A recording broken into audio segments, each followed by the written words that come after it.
ये भगवान को घट घट में मानने में भी बहुत खतरा है। यदि घट घट में भगवान है तो तुम किसी भी घट के साथ में अन्याय नहीं कर सकते। जिसके साथ अन्याय करोगे, अनीति करोगे, बेईमानी करोगे तो उसके घट में तो भगवान बैठा है। तो ये भगवान के साथ बेईमानी करना हो जाएगा तब तो बहुत महापाप हो गया। इसलिए लोग घट घट में भगवान नहीं मानते, क्योंकि फिर फंस जाएंगे अगर घट घट में माने। फिर दूसरा प्रश्न ये, अगर घट घट में भगवान है तो सबके घट में है, तो चोर के घट में भी भगवान है, डकैत के घट में है, आतंकवादी के घट में है, उग्रवादी के घट में है, झूठ बोलने वाले के घट में है, और सबके घट घट में है। तो इतना ये चोरी कैसे करता है? ये घट के अंदर बैठा है तो इसके हाथों को रोक देना चाहिए। अरे मैं बैठा हूँ अंदर, मत चोरी कर दो। अब अंदर बैठा है घट में, फिर भी चोरी हो जाती है। कैसे वो रोकता क्यों नहीं? ये भी सवाल खड़ा हो गया। बड़े संदेह हैं, कह देने से केवल थोड़े चलेगा। घट घट में आपके पास में घर में रुपया रखे हैं, लेकिन तुमको पता नहीं है ना, तो तुम गरीबी भोगते रहोगे। तुम्हारे माँ बाप सोना चांदी रख कर चले गए, जमीन में गाड़ कर चले गए, और तुमको मालूम नहीं है कि मेरे माँ बाप सोना चांदी आंगन में गाड़ कर गए, तो तुम भीख मांग रहे हो, मजदूरी करते घूम रहे हो, गरीबी भोग रहे हो। यदि तुमको पता चल जाए कि मेरे माँ बाप यहाँ पर इतना सोना चांदी गाड़ कर गए हैं, तो तुम क्या करोगे? फिर क्या तुम भीख मांगोगे, मजदूरी करोगे? नहीं, फिर तुम उसको खोदोगे, निकालोगे और भुनाओगे, और फिर ईंटा मंगाओगे, अच्छा मकान बनाओगे, कार लाओगे, गुरुजी को भी कुछ दान वान करोगे। लेकिन तुमको पता ही नहीं है, इसलिए तुम गरीबी भोग रहे हो।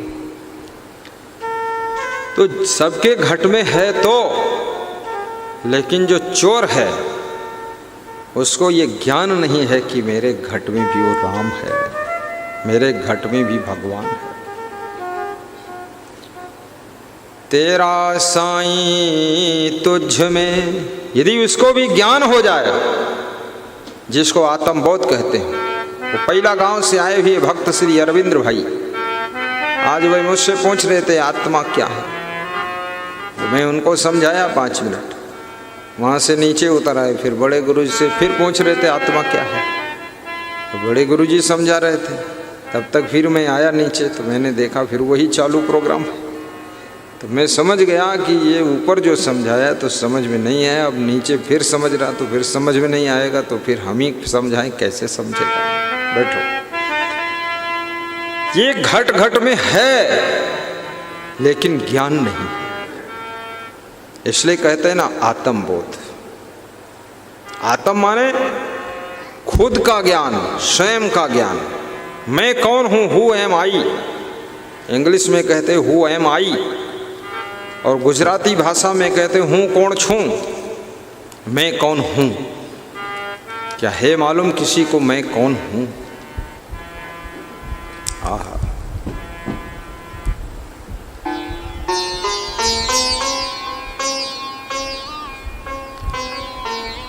बहुत अच्छा है, घट घट में समाया है, लेकिन जानते नहीं हैं लोग। इसलिए लोग कीड़े मकोड़े जैसे कर्म कर रहे हैं, पशु पक्षियों जैसी जिंदगी जी रहे हैं, क्योंकि स्वयं का बोध नहीं,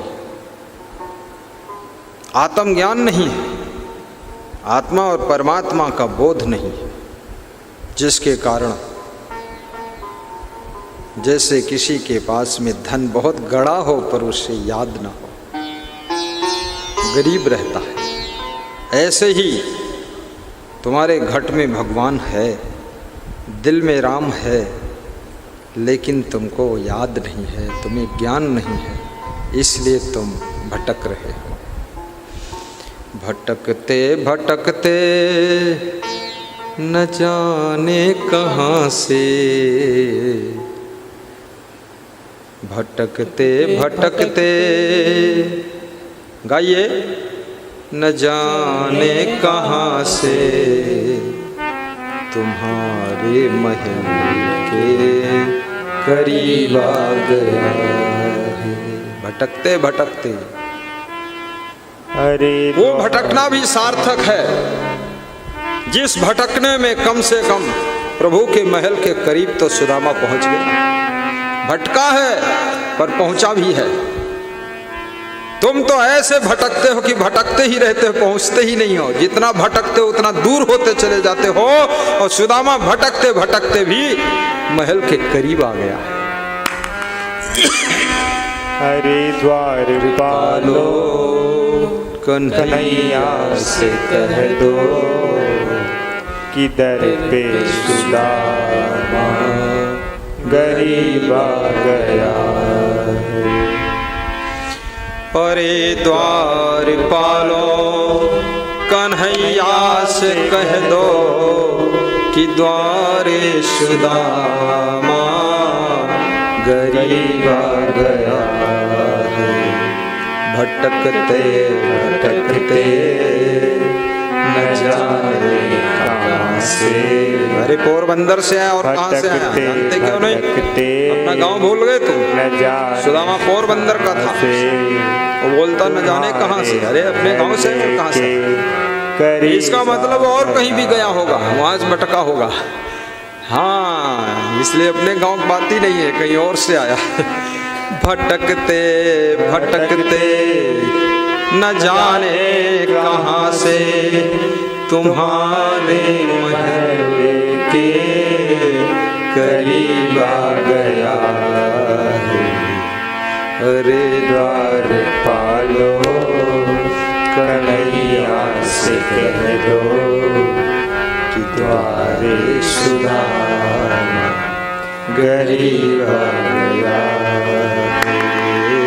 अरे द्वार पालो कन्हैया से कह दो कि बोध सुदामा गरीब। आत्मज्ञान जब हो जाता है, ठीक से आत्मज्ञान हो जाए, जड़ चेतन का बोध हो जाए, फिर व्यक्ति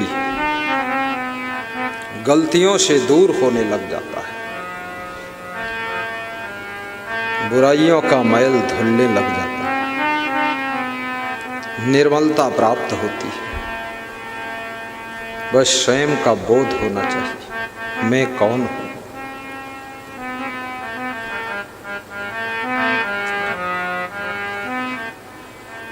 अहम शुद्ध चैतन्य ज्ञानम स्वरूपम अजरहम अखंडम अखंडम अनूपम।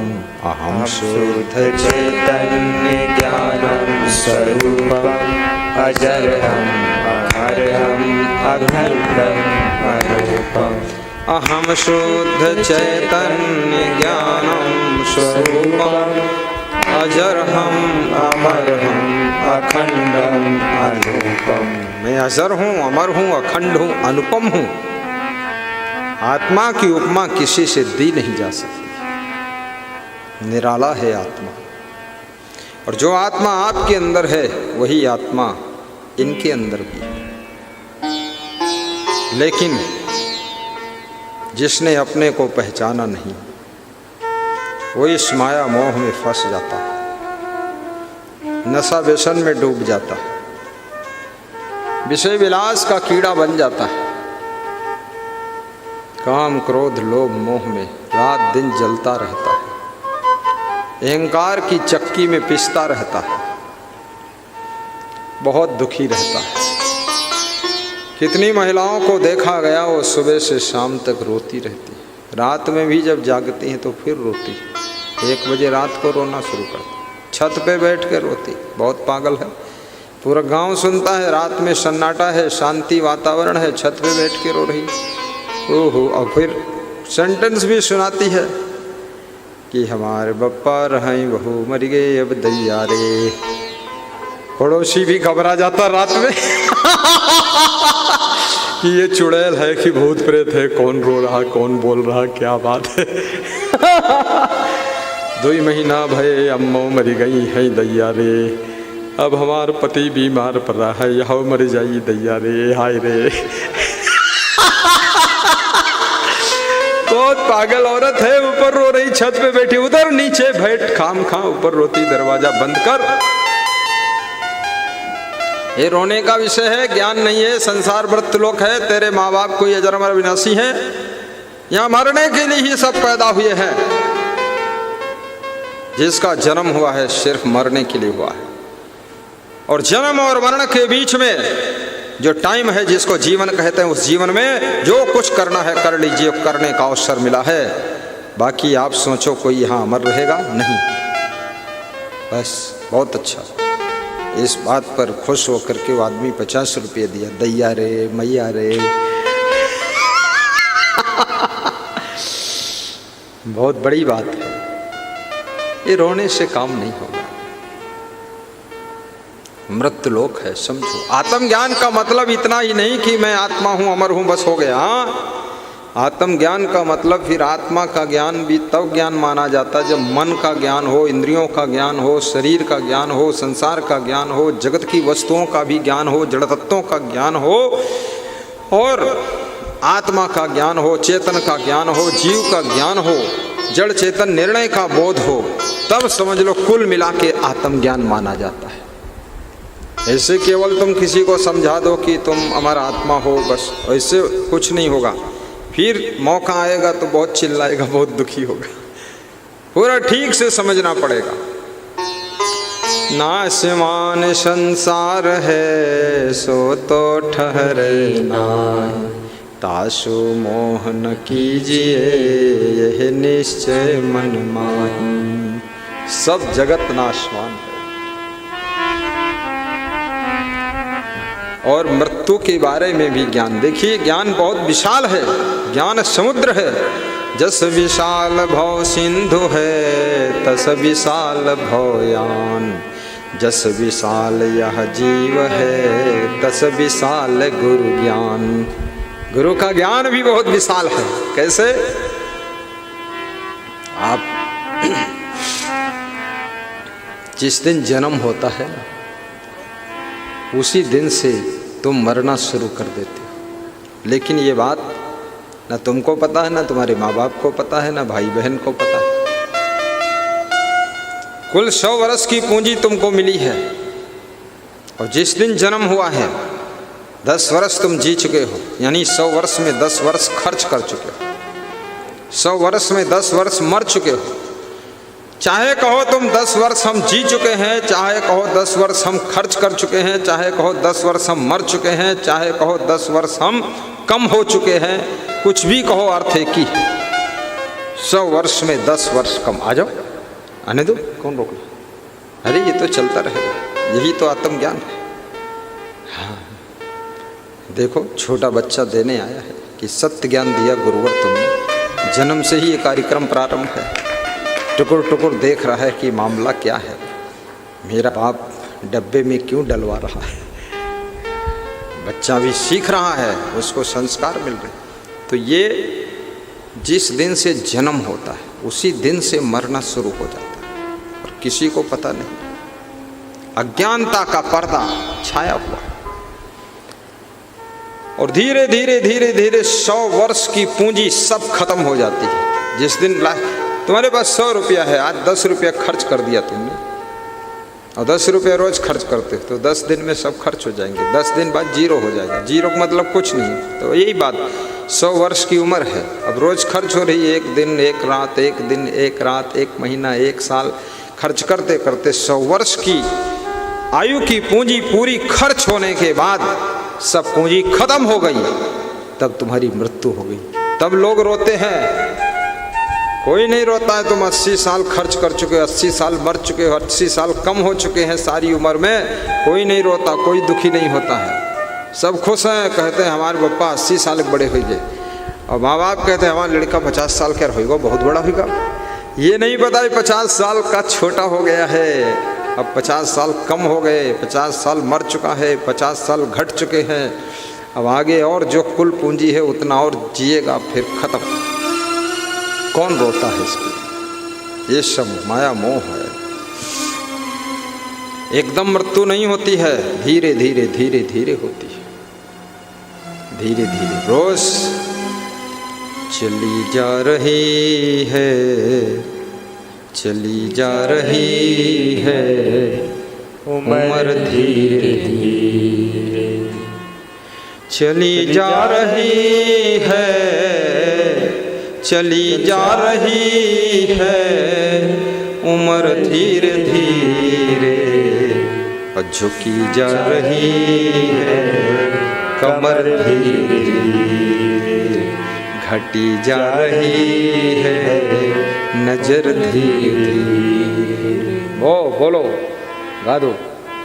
चली जा रही है उम्र धीरे धीरे, झुकी जा रही है कमर धीरे धीरे। सभी धीरे धीरे कार्यक्रम चल रहा है। जवानी भी बीती, बचपन भी बीता,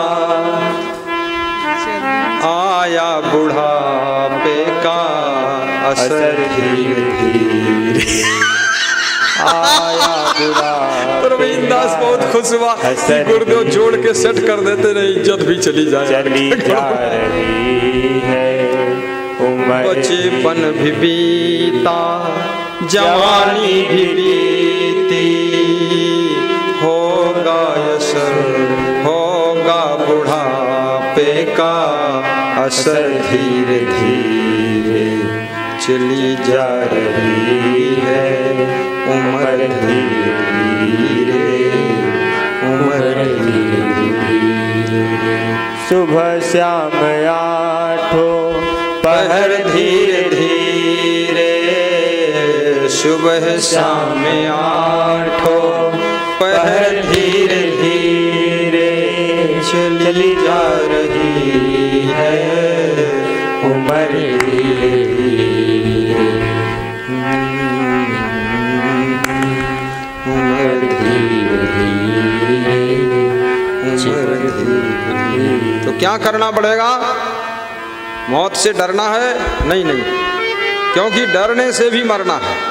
ना डरो तो मरना है, डरो तो भी मरना है। तो फिर क्या करना है? कुछ काम करो, कुछ काम करो, थक जाओ आराम करो, सुबह नाश्ता और शाम करो, कुछ काम करो, कुछ काम करो, थक जाओ तो आराम करो। काम करना है, मेहनत करना है, आगे बढ़ना है। अरे जब मरना है, सब नाशवान है, तो क्यों मकान बनाना, झंझट पालना फालतू। लेकिन ये 100 साल की लंबी उम्र रहोगे, कहाँ मकान नहीं बनाओगे। जब आंधी आएगी, तूफान आएगा, ओले गिरेंगे, बाढ़ आएगी, तो चिल्लाएगा, तड़फड़ाएगा, फिर तो कहाँ बच के अपना सर लुकाएगा।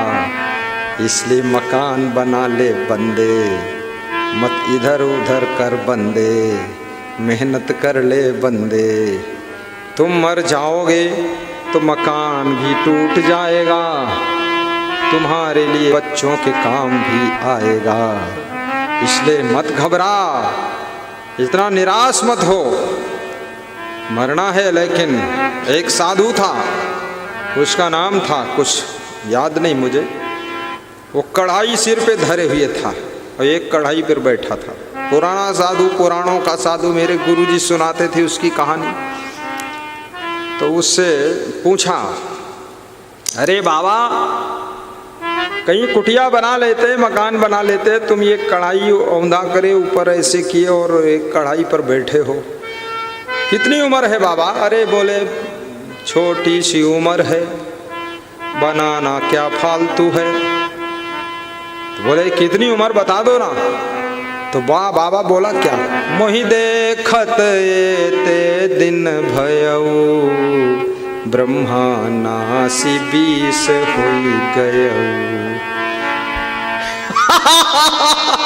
बोला मेरे को देखते देखते 20 ब्रह्मा नष्ट हो गए, मर गए, तब से मैं हूं।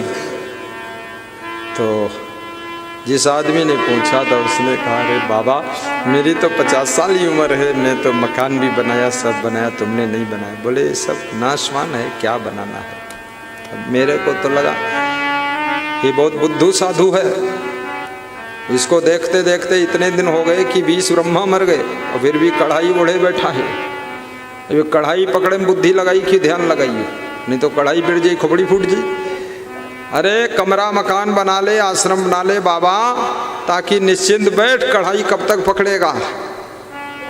लेकिन वो फालतू बात करता है, कहता मोहि देखत ये ते दिन भयऊ ब्रह्मा नासि 20 होई गयऊ। नहीं नहीं, ऐसा नहीं, नासमान तो सब है, तो क्या सड़क नहीं बनाना चाहिए, गाड़ी नहीं बनाना चाहिए, कपड़े नहीं बनाना चाहिए, तो ये संसार की व्यवस्था बिगड़ जाएगी। नहीं, सब बनाना चाहिए, दुकान भी खोलिए, मकान बनाइए, गाड़ी लाइए, सड़क बनाइए, रेलवे लाइन बिछाइए, घबराइए मत, हिम्मत रखिए, साहस रखिए, थोड़ा थोड़ा धीरे धीरे करते करते सब बन जाएगा। तुम बना दोगे तुम्हारे बेटे रहेंगे, तुम्हारा बाप बना दिया था तो तुम रहते हो, और तुम बना दोगे तुम भी रहोगे, बेटे रहेंगे, पोते रहेंगे, और बेटे बना देंगे तो उनके बेटे पोते रहेंगे। याद रखना, थोड़ा दूसरों के लिए भी करना चाहिए। परहित सरिष धर्म नहीं भाई, पर पीड़ा सम नहीं अधमाई, पर पीड़ा सम नहीं अधमाई। वो ज्ञान नहीं है, वो बाबा बनकर बैठ गया है वृक्ष के नीचे, कढ़ाई लोढ़ के बड़े लोहड़ा ओढ़े। लोढ़वा ऋषि बोलते, क्या बोलते उसको, लोमस ऋषि।